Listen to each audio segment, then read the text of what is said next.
What's going on, everybody? Average Arcader here, and welcome back to another Minecraft Marketplace update. There are 31 new maps that have been added to the Bedrock Marketplace, and I'm going to tell you the top 5 that got my attention with some honorable mentions. Okay, guys, number 1 is going to be Planet of Gorillas. This is by Lifeboat. Now, Lifeboat is a studio that's kind of hit or miss for me. Sometimes I play some of theirs that I really like. Sometimes I play some of theirs I don't like.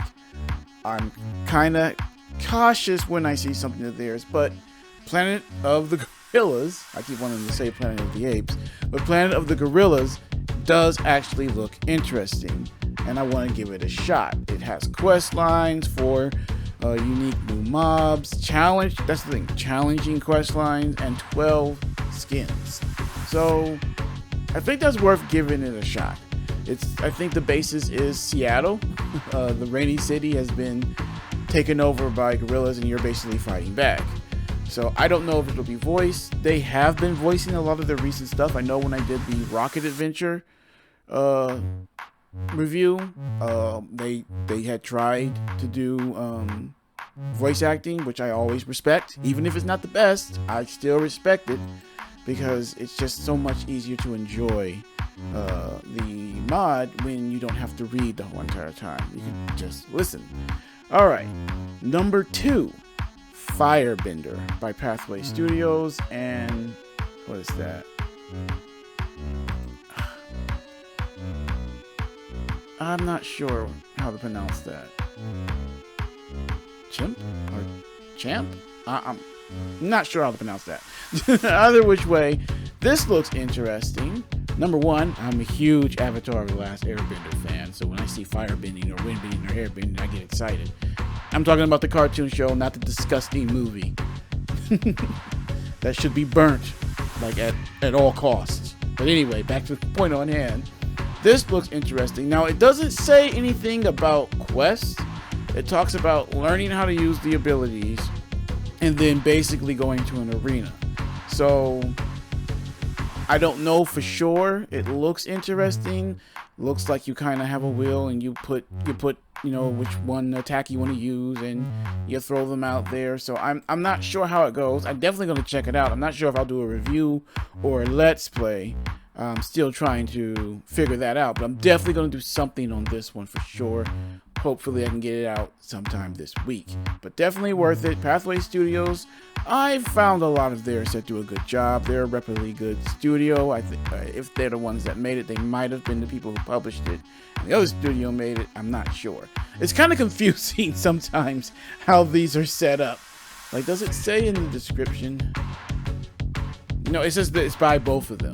So they might have both worked on it. Sometimes it'll say who published it and who worked on it. Sometimes it doesn't. So that was our number 2. Number 3, Aquatic World by Razzleberries. This looks interesting. Again, it's not something with a lot of quests. It's a custom-made world that you're set up to explore with actual submarines that you can use. I like the underwater maps, if you guys haven't noticed. Underwater, dragons, dinosaurs. Automatically, I'm going to pay attention to that. I just love those. Normally, the underwater ones are pretty good. They add a good amount of stuff that you can do with them, and they're normally pretty fun to check out. Looks like there's an underwater city that you get to check out in this. So, probably a let's play that I might do a let's play that you just go through and explore everything, see what all you can do. If not a let's play, probably a review, but I'll probably do a let's play. It looks interesting enough. It says you have to run away from giant megalodons. This right here. Like I said, it looks interesting, so it'll probably get a nice little let's play of a couple episodes, because since it's just an exploration map, basically with no type of quest design to it, it won't last too many episodes, because you just want to get in, see what it all looks like, get the feel for it, and then move on to something else. So that was our number 3. Number 2. Okay, Project Moonscape: The New World. this got my attention because I do like space ones too. The problem is most of the space ones don't do that much. You would think, you know, there's be a lot going on. There's actually not that many space ones that I actually really like. A couple weeks ago, I did one. I'm not sure who was it. I think it was Razzleberries that did like a space one that I started. I actually liked that one. It kind of did the whole zero gravity. Okay, not the best, but okay. So I'm still kind of looking for a really good space one, but this one seems more like the theme is you're on the moon, not so much that you're in space. And this one has a bunch of crafting tools that you can use. I think that's the unique thing about this. As you can see in the picture, you have all these different crafting tables, all these different tools and devices that you can build while in outer space. What I'll probably do is a review of this one more so than a let's play, because I think it's just something that you might want to check out real quick and then decide whether or not you want to download it or not. I really want to do want to check out the different devices. I'm always looking for something like that because that's pretty cool when they come up with a unique way to use cool tools that help you survive. All right. Lastly, number 5, Desert Tempo by InPixel. Now, InPixel has actually surprised me a bunch of times, and their maps hold up rather well, I must say. They're a relatively newer studio, but they do a really good job. When I say relatively newer, they're younger than the normal guys that I talk about. So, but they do a really good job normally. And rather than making an exploration map, rather than making a base-like map, they normally do well. This one is more so, I want to say it's their take on a small dungeon crawler. It's like you're going through a temple, trying to clear it, trying to get to the center of it to find a treasure. It says that it's a maze, so I'm thinking that you're going to be fighting off a bunch of different mobs and hordes to get through the base, get through the temple, and then find a treasure in the end. Seems interesting enough for me. I really like the look of the desert temple that they've made. I think it looks really, really, really nice. I think it's an enjoyable map to do a run through. And, you know, like I said, it looks cool. I definitely would recommend maybe taking a look. I'm not sure if I will get a chance to take a look. Each week I have so much to cover. You guys have no idea. So sometimes I just don't get a chance. I do like to look at this one. If I do get a chance to check it out, I will check it out. Maybe this Saturday, maybe I'll play a live stream of it. Who knows? Something like that. I'm trying to figure out ways to cover all these. It's not easy to do a review because a review you still have to play through the whole entire thing and then put together a script and then set all that up. And then a let's play still takes time too. But at the same time, I don't want to take away from the let's plays that are getting views. It's hard. It's very hard. But that is our top 5. Time for honorable mentions. Fear the Rain. This is by Razzleberries. Razzleberries has made a couple of these type of maps where the rain does damage to you. And this one, you're basically in a hidden laboratory and you're trying to figure out a way to stop the rain from being deadly. Sounds interesting. It looks like one of those that's very short campaign, go through, do a couple things, and then it's done. But that's like the main theme. It caught my attention, but not big enough. It's not something that I'm rushing out to get, but I would give it a quick little, hey, check that out.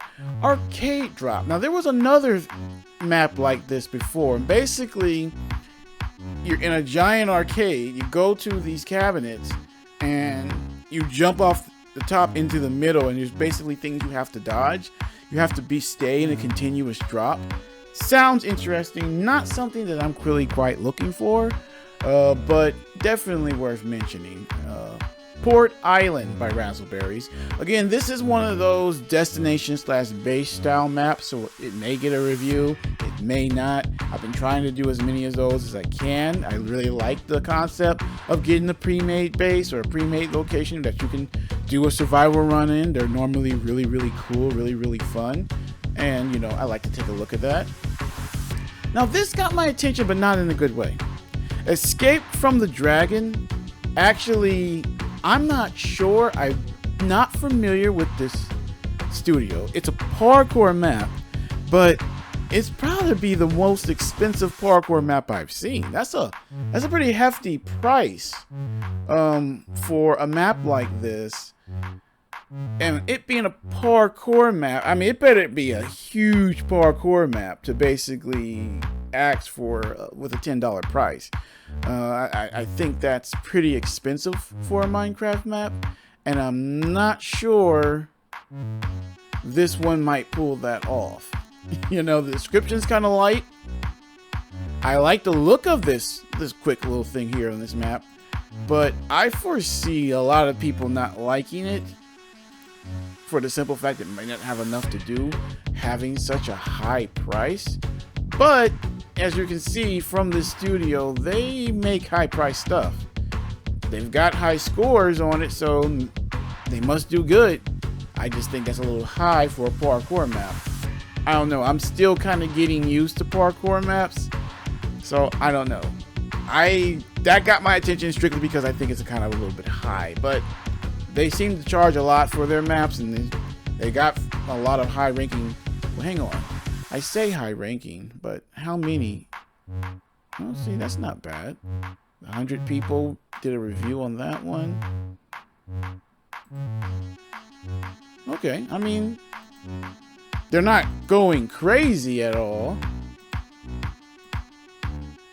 Okay, that one did. But I mean, I've seen way higher rankings. But still. And then the last one that got my attention for an honorable mention is the Viking Valley by Builders Horizon. Builders Horizon they're kind of like Razzleberries. They make huge destination maps, but they put a lot. I might even say they put a little bit more detail in their large-scale destination maps than Razzleberries does. I mean, I played and reviewed one of their castle ones. I think it was either the week before last or last week. And I mean, it was really fun to go through that map. It was massive with tons of stuff in it. Like, I recommend checking out that video, looking it up. I think it was called Ruby Castle. It was the Ruby Castle review. It definitely, like, if you want a really mega uber big base to start your survival run on, full of stuff that you can use, like right off the bat. I mean, it's got anything imaginable is going to be in that, either in the castle itself or the town. So, like, definitely check that review out if you're looking for one of those type of maps. Okay, guys, that's going to be it for this week's update video. If you guys seen any maps that you like that I didn't mention, why don't you let us know what they are in the comment sections down below, or look us up on Instagram and Twitter and let us know. Also, guys, like I said earlier, don't forget that we will be streaming every Saturday at 5 p.m. Eastern Standard Time, so if you guys want to catch that, make sure to tune in. Other than that, please like, share, and subscribe. We need to keep this channel growing so that we can cover more content for you guys. But until next time, you guys have a nice day. Average Arcader out.